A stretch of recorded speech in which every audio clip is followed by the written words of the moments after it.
Ask this, do you think police officers should have beards? Does it matter? Well, apparently, according to Police Scotland, who have now said that officers must be clean-shaven, then yes, it does matter to them. Apparently, it's nothing to do with tidiness or uniform rules or anything like that. Guess what it is? COVID. I thought we'd moved on from that, but no, apparently these officers need to all be clean-shaven in order to properly wear their PPE face masks. Don't forget, by the way, this is, of course, despite the World Health Organization declaring today that the COVID emergency is over. Well, it would be rude for me not to start with a bearded man to my right. People often, when you're on, they email in and say, how come Paul's got a beard if he's in the fire service? Are you allowed beards in the fire service? Very good question. Currently, I'm not operational in the sense of I'm not riding fire engines at the moment. I've got a desk job at the fire service headquarters, so that means that there's no issue with me having a beard. But if, as is very possible, I go back on a fire engine, then I would have to remove it because, of course, firefighters are required to wear breathing apparatus going into irrespirable atmospheres, and if you've got a beard, it prevents a proper seal around your face in terms of so that's for safety. So if there was mask. like an all hands to the deck, I don't know, like huge, I don't want to really say the word, so don't wish it it'll happen, but if there was like a huge emergency, all hands to the deck, so would all you guys have to just jump, get into the engines and off you go? What, are you running down the stairs, having a little shave before you go? Or no, what? it's very, very simple. If you're an operational firefighter, you should never arrive for duty with even just a small bit of stubble. You should always be clean shaven, because firefighters will frequently have to wear that breathing apparatus, and they need to do that when the bells drop. They need to do that, and they need to do it sometimes within minutes of leaving the fire station. So that's safety, which I can kind of get. You need a nice seal, whatever. This one though, the police, it's all about the PPE for COVID. I thought life had moved on from that. Well, I tend to agree. I mean, as I've just kind of adumbrated in terms of the fire service, there are sometimes good reasons for it. There are sometimes good reasons why personnel in a particular industry should be clean-shaven. It strikes me that this is not what I would consider a particularly convincing reason. I mean, we can have a debate about masks, because the truth is I think the evidence for masks preventing transmission of COVID was pretty thin, to be perfectly honest. And when you look at some of the studies that have been done over the last few months, proper detailed studies, it shows that actually the masks were virtually next to useless. And let's not forget that many of our politicians, many of our senior medical advisors, even the World Health Organization at the beginning of the pandemic said actually there's no need for masks, we're not calling for masks. But something happened.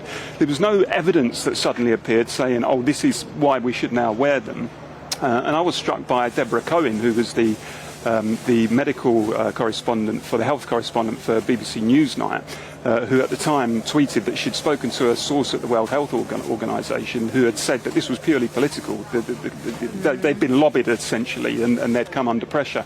So, it's sometimes a good reason. I don't think this is a convincing reason. It seems to me that Police Scotland have kind of gone out on a limb with this. I'm not aware of any other police service that is doing the same thing, and I can understand if I were a police officer north of the border, I would be a little bit anxious and angry about it. Well, apparently 4 officers are apparently looking at taking legal action in relation to the policy. The Met Police, just to give a separate example, their policy is beards and moustaches are allowed, but they mustn't look unkempt. You have to keep them trimmed and short. What do you make of it all, Alex? So with immaculate timing, the police in Scotland come out with this the same week the WHO say that COVID is over.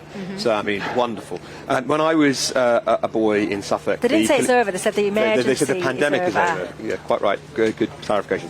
When I was a boy in Suffolk, the police officer who used to come round to our schools and give talks in assemblies was called Roger Depper, and he had a beard, and everybody loved him. He was a really nice guy. He was a great ambassador for the police. So for me, growing up, policemen did have beards, and for that matter, my late father had a beard. So kind of authority figures around me have had beards, and that's been fine. I misunderstood this when I first saw the headline, and I thought it was about tidiness in the same way that you were talking about the Met guidelines. For me, a beard is fine as long as it's neat and tidy. I want the police to look well turned out, and I don't want them to look like they're waddling around covered in bits of kit more suited to some sort of guerrilla organisation, hands tucked into stab vests, as if they are the paramilitary wing of the Guardian coming to talk to you about your tweets. I think they are. But alas, it's not about that. It's about COVID, so I have considerably less sympathy for it. For me, a beard is context specific. A beard like Paul's, well trimmed and well kept, totally fine. Is that well trimmed? Because your beard I've never really studied men's beards, but yours looks quite long to me. Says she. No, but I've never I'm sitting staring at you now, and you're talking about, is that a well-trimmed beard? I don't know. Yeah. Is it? Well, I hope so. I hope so. I do keep it regularly trimmed, and I've never had any complaints your face yet. in a very, very bizarre way have a pick through it if you like, Duke. I am rereading a library book that I stole when I was about 9 years of age. You can still return that, you know. No, I think that library's long gone now. You have to return it to another library. No, but I'm reading it to my son. Oh, I see. And it's Roald Dahl, and it's the Twits. Yeah. So it's all about this guy, and he's got this massive bushy beard, and he's got all of his food that lives in there. And I remember reading it as a young girl and being a bit like, you would know. Sorry, the king just went past. I'm just pointing out that enormous noise behind us is right. In fact, Look at, yes, but hang on. Can you see? Look at everybody. Look at this convoy. Now, what gets me, and I say this every night, right? Look at this convoy. Are you telling me that they are electric vehicles? I don't believe that they will be. Did you see that massive convoy? I did see the king do a double take when he spotted me. Did you notice that? Yeah, he was like, what's the boy doing out on the loose? Coming back to the What's beard. Harry doing there? He's not allowed in till tomorrow. Honestly, I do. I have a rant about those massive convoys all the time, because I look at them and I think they don't look very environmentally friendly to me. Why do you need so many vehicles like that?